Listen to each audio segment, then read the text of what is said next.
dear students, welcome again to our next session of English class. How was your Mother's Day? I hope you have made your mother the most happiest person on this earth on this special day of hers on this Mother's Day by preparing a homemade cake maybe, or a greeting card, or giving her a helping hand in this day of lockdown. So let's move further now, and I also want to tell you that from 25th of this May we are starting with the exams, that will be online exams of 20 marks. So the syllabus and date sheet will be updated and uploaded on your WhatsApp groups, in your class groups soon. But for that you need to be prepared with our April syllabus. So whatever is left out, I request you to finish it within 2 to 3 days so that we can start with a practice of the April syllabus based on our PT 1 or unit test 1 starting from 25th of May. So before this we have started with chapter number 3 from your reader book, that is A Country Childhood, and in that chapter we have discussed the life history of South African President Nelson Mandela, who fought for apartheid, that is racism, in which the people were differentiated on the basis of color, and there was so much of differences on the basis of color, that is black people and white people, and he was the first person to fight against that cause, and that is why he has been awarded a Nobel Prize. We have studied what type of games were played by Nelson Mandela when he was a child, how he spent his childhood days in the country of South Africa. So that we have all discussed. So now what I want you to do is the bookwork of the chapter that is left out, so that the concept is more clear to you all. So let's start with the bookwork. So I request you to open your books on page number 33 of your Communicate in English book. So some exercises are given in the form of multiple choice questions. Let us quickly see that. Exercise A says, tick the correct answers. Nelson's family slept on mats and sat on the ground because they had no furniture in their huts. They did not spend much time indoors. Furniture was only used by the rich villagers. So according to you, what should be the correct option? We all have read the story. We all have understood the chapter, so you can easily answer these questions. Yes, the answer to this is option number A, that is they had no furniture in their huts. We have discussed that mother of Nelson Mandela belonged to a very poor family. They didn't even have furniture to sleep. They slept on mats, they sat on the floors. Although she was the owner of 3 huts which she used for various purposes like storing, for sleeping and for cooking, but then they had no furniture in the house, in the hut. So it is option number A. So I will write out here like this. Option number A is the correct answer for this first one. Coming to the second one now, let us see the sentence. The 3 huts were used for dash, cooking, sleeping or playing, cooking, sleeping and for the visitors, that is guests, or the third option, that is cooking, sleeping and storage. Yes, yes, very good. It is used for cooking, sleeping and storing the required things that are necessary for a big family like Nelson Mandela, who lived with all his relatives. So it is again option number C for second one. So this is option number C. Coming to the third one, Nelson's mother cooked food in dash. In the fields? No. In the hills? No. So where did she cook? Yes, in the hut, maybe inside or outside depending upon the weather. So this is option number A. Coming to the fourth one, Jesse asked Nelson Mandela not to make his own bed because it was against Chinese hospitality. They were staying in a luxury hotel. Nelson Mandela did not know how to make a bed. So it was against the Chinese hospitality. Whereas Nelson Mandela had a habit of setting his bed by himself, but when they were staying in any luxury hotel or anywhere they went out, Nelson Mandela used to set his own bed. But then Jessie told him when they were in China, it was against the Chinese hospitality and it was their practice that whosoever come to stay in their hotel, they will do all the necessary work for the guests. So it is option number A. Jessie asked Nelson Mandela not to make his own bed because it was against the Chinese hospitality. So they were very, very hostile people. So this was something about the multiple choice questions. Next on page number 34, you have some true and false in exercise number C. So let's see the first true and false. Nelson lived in Kunu. Is it true? Yes. In the very first line, we are told that he lived in a village in South Africa named Kunu. So it is true. I'll write D for true and F for false. You can also do the same in your space provided in the books. Nelson's mother cooked food on a gas stove. Is it? No. So it is false. She did it on a iron pot made up of 3 legs. I have shown you the picture also. That is Angithi that we call. I have given you the Hindi translation of the word. So Nelson learned to look after sheep and calves in the fields. Yes, it is true because we are told that in the very small age, when he was of 5 years of age, he learned to look after the sheep and calves in the fields and he used to play with them. So it is true. I hope you remember the story and I have asked you to go through the chapter also. It is very, very interesting. You learn so many things. He was very courageous boy, hardworking, honest, kind, and then he was self-dependent also. Okay. Coming to the fourth one, in time, Nelson grew to dislike the veld. What is veld? It is an open grassland in South Africa. So is it so that he started disliking the veld? No. We have learned that he had a great love for the nature.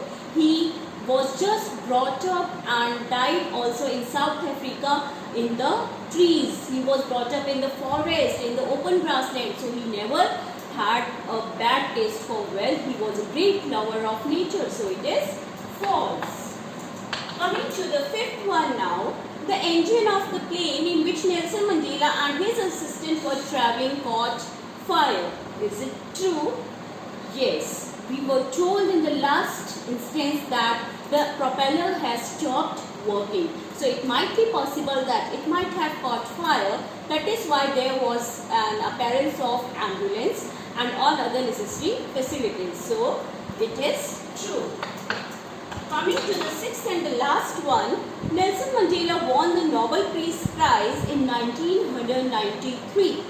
Yes, it is true. For his great works, for his courage. And the real meaning of courage, it is you are fearful from inside, but then it is not being shown on your face. You never reveal that you are fearful. This is actually what courage is. You are fearful, but then you are not revealing it to others. So I hope you have done this. Now, coming to the next exercise, this I want you to do it in your reader books, notebooks I mean. And then this is your self-attempt exercise. What does the question say? How is your childhood different from the childhood that Nelson Mandela had? Do you think you would enjoy living the way Nelson did as a child? So there is a lot of difference between the childhood that is being spent by you and the childhood that is being spent by the person Nelson Mandela. So what is the difference? Let me just clear it out. The same difference as we find in the lifestyle of a boy living in a village as compared to the lifestyle of a boy living in a town. For example, the boys of the villages, they usually play with the toys that are made by themselves out of wood maybe or out of clay, whereas you have all these electronic gadgets to play. And then you have so many indoor games like caroms you have, ludo, snakes and ladders, chess you have. Whereas these persons who live in villages, they are not exposed to these types of games. Then next, they are very loving nature person. They love nature, they live in the laps of nature, they go for fishing, they play in the mud, they just ride on the large stones, they ride on the animals like calves. So all these things are done by the village boys, whereas you people, you just stay indoors or just play outdoor games, maybe badminton, maybe cricket. So there is a lot of difference in your living style, what type of things you eat, what type of clothes you wear, what type of life is led by you. So this is what is the difference between you and Nelson Mandela. So again, you will write a paragraph based on this. So this is your work. I want you to do in the notebook. So it is to be done in the notebook. Let us see how well you have understood this chapter. So coming to exercise E now, what is it? Let us do it in the book. Circle the meanings of the words or phrases in capitals. We have done some of the words and they have given you the correct meaning of that word. Out of 3, only 1 will be the correct one. So let's circle it now quickly. Struggle. What is the meaning of struggle? Is it play, sleep or fight? Struggle is to fight. So it is option number A. You will circle it in your books. For number 1, it is option number A. Coming to number 2 now, recall. What is recall? I recalled my childhood memories. So it is call, remember or think. When you try to think of your past memories, that is recall. So it is option number A. These are just like the synonyms that we do. So transformed, painted, said or changed. Transformed. I transformed my number or I transformed the thing to another thing. So it is always alterations that we do, the changes that we do. So again it is option number A according to your book. Coming to the 4th one, a top. We have already done a top on the top of the tree, atop the calves. On the top of the calves you used to sit and write. So it is below, under or on top of, obviously on top of. That is option number B. Coming to the 5th one, got the hang of. Cried, felt or learnt. Yes, it is option number C, learnt. Got the hang of. I learned so many things. I got the hang of my uncle. I got the hang of my storybook. The name of the storybook can be any. So this means you had learned about that thing. Okay, well aware of, suspect, fear or know. Well aware of. If you are well aware of, if you know something very well, then we say well aware of.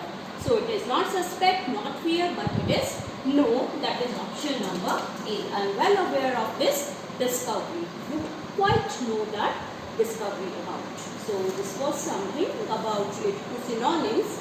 Then coming to exercise number F, on the next page, what is there? Fill in the blanks with the words and the phrases given in exercise E. So we have just now done some of the phrases and the words, that is hang, recall. So this way you need to use those phrases and words in this. Fill in the blanks looking at the sense of the sentence. So let us start with the first one. Okay, Sir Edmund Hillary and Tenzing Norgay reached Mount Everest in 1953. Reached Mount Everest. Now we always reach on top of Mount Everest. So it will be a top.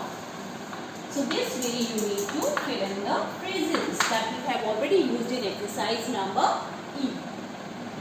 John could not dash where he had kept his diary. So now they have already framed the sentences so that the meaning is clear. So we can easily use the phrases and the words that we have done in exercise E. So when you can't find anything, that means you are thinking of that thing. You are recalling where you have kept the diary. So it is recall for second blank. Coming to the third one, Roshni has finally dash cycling. Now what it should be? Roshni has finally got the hang of. And got the hang of we have already done. It means learned. So she has learned cycling. Got the hang of. Okay, Abraham Lincoln led the dash against slavery in America. So now there was another person, that is Abraham Lincoln, and he led the dash against slavery. Just like Nelson Mandela fought for apartheid, for racism, then we have Abraham Lincoln who fought for slavery in America. That means men were slaves. They were exploited for their labor, for their hard work. And Abraham Lincoln, he fought for that cause.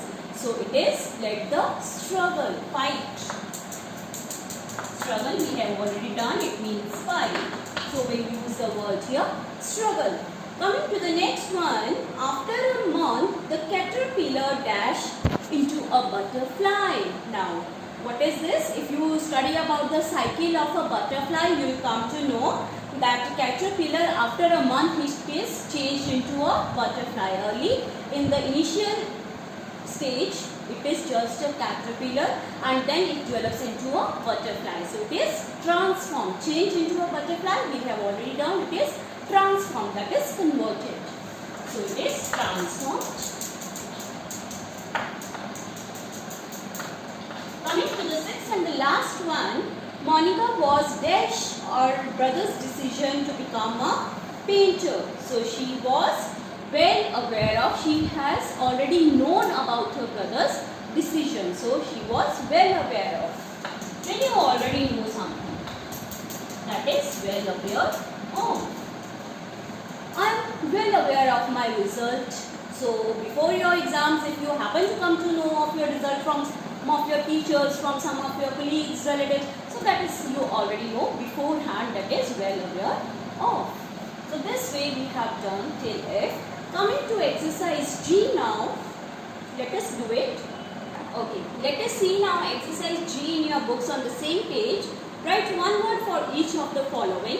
The daughter of your son. What do you call the daughter of your son? Daughter of your son. Just imagine and then give me the answer.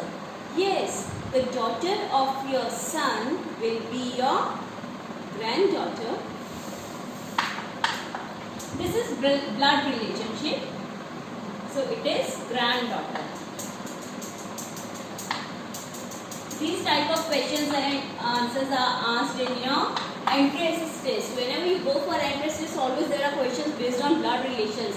You are this and this of your uncle, and then how this person is related to you. So it's a very brainstorming exercise and you need to learn how to attempt it. So let us do this. It's just a game. Your uncle's wife. Just imagine your uncle's wife. What she will be called? As simple, aunt. Okay, third one. Male parent of a child. Obviously, your father.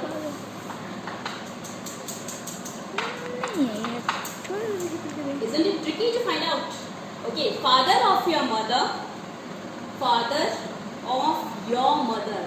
Just like your grandfather. Maternal. Okay. Coming to the fifth one, male partner in marriage. What is he called? Male partner. Supposedly, if the lady is called a bride, then what is a male partner in marriage known as? It is known as bridegroom.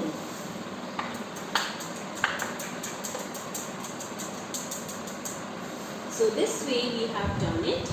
Coming to exercise H now, what is there? The first and the last letters in these words are same. Use the clues in the brackets to find the missing letter for each word. Then you have to see that the first and the last letter is same when you form a word based on the clues or the hints that is given in the bracket. So it is very interesting exercise. Again, a brainstorming exercise. Let us find out who knows the answer first. Okay, a nice smell. What do you call a nice smell? Another name. Just the synonyms I want. And it should be the same letters in the initial and at the end of the word. So it will be aroma. A-R-O-M-A is used for a nice smell. Okay. Did you see A and A here are same. They have already given you the middle letters. Only you need to fill the same letters, the first and the last one. Okay, a word that means very tasty. It should have same letters, first and the last. Very tasty. Yummy. Mama made a yummy cake for me. Y and Y happens to be same here. Okay, something that is funny. Yes, comic. Isn't it? Don't you read comic stories? C and C. Okay, a bit overweight might also be called this. Overweight. What do we call? Plump. P-L-U-M-P. Plump. Just like the pumpkin. Okay. It lets in light and air. From where does light comes and goes out? It lets inside the light and allows to go out. Window. Yes. W-I-N-D-O-W. Okay. Coming to the sixth one and the last one. Last attempt for you. Faithful and devoted. When you are faithful and devoted, we call that person very... Yes. I'm waiting for the answer. Loyal. Isn't it? Loyal king. He was a very loyal king. L-L-C.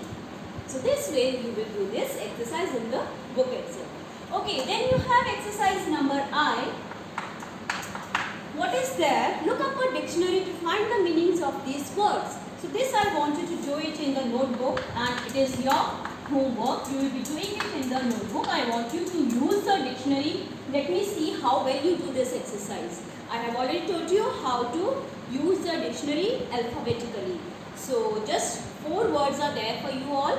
Just see the words in the dictionary and try to come up with the meanings and write it down in your notebooks. Okay, this is your homework. Coming to next page. Some exercises are based on the grammar. The topic is nouns that we have already done. So it is based on abstract noun, exercise number J. So this is your extra practice that I want you to do. It is your homework. You will do it on your own. Only the multiple choices you need to tick out of 3. One option that is correct and based on abstract noun again in your book to be done as a homework activity. Okay. Coming to K part, what is there? A small paragraph is there. A picture based on that is also given. But then what you need to do is you need to read those sentences and find out all the nouns from the paragraph. The 5 types of noun that we have done. The proper noun, the common noun, it can be collective noun, it can be abstract noun or it can be material noun. So we have already done. It's just a practice. You can do it in your book itself. Let me see how much you have understood the concept of nouns. Please do it very honestly without taking help of your elders. Then there is one interesting grid given over there on next page. That is exercise number L. What you need to do is find and circle 6 collective and 6 abstract nouns from this grid. So in all there will be 12 such nouns. That is 6 abstract nouns will be there and 6 collective nouns like bunch we have done. Then bouquet we have done. These are collective nouns. Then abstract nouns, honesty, kind. So all these type of nouns you will find in this grid. But then you need to find it out and circle it. Do it in the book itself. Again, it is your homework to be done in the book. This is an extra practice based on nouns that we have already done. Okay. Then we have exercise N. Nelson Mandela had a very different childhood from that of a modern children. Imagine you were born in a village. What would your life be like? Write about the games you would play, kind of school you would attend, food you would eat and house you would live in. So this we have already discussed. I have already given you one paragraph based on such. There is a difference between the life of a village boy and a boy living in a town. So this again is the same idea. You can use this question as a homework or the previous paragraph that I have given you, the difference between a village boy and a town boy. That is your wish. They have already given you the hints that you need to use. So this paragraph I want you to write down in your reader notebook itself. So next exercise is just 1 minute exercise. Only the correct options you need to take. Courage comes in many forms. Look at these situations and circle the words you agree with. Stand up to the big bully of your school. You are proud or you are brave when you stand up against the person who tries to bully you. This means you are very, very brave. You don't allow the other person to dominate you. This means you are brave. So just stick on option number 2, that is brave in the book. Go up to your teacher and admit you have done something wrong. You are honest or you are smart. Obviously you are honest. Only then you will go to your teacher and admit your mistake. Okay, smile and say sorry even after being scolded. You are cheerful or sulky. Obviously, you are cheerful. So, courage is being not afraid of anything, afraid but trying to overcome one's fear. We have already discussed in the last paragraph, that is the moral of a story. Courage is something that you think is fearful but then you don't reveal it. So, it is afraid but trying to overcome one's fear. So, tick on that. So with this we finish the bookwork of this chapter, and next video I will be taking up another chapter. So I hope you will complete your work, and whatever bookwork we have discussed, you will just go through it once. So thanks for watching. Stay safe, stay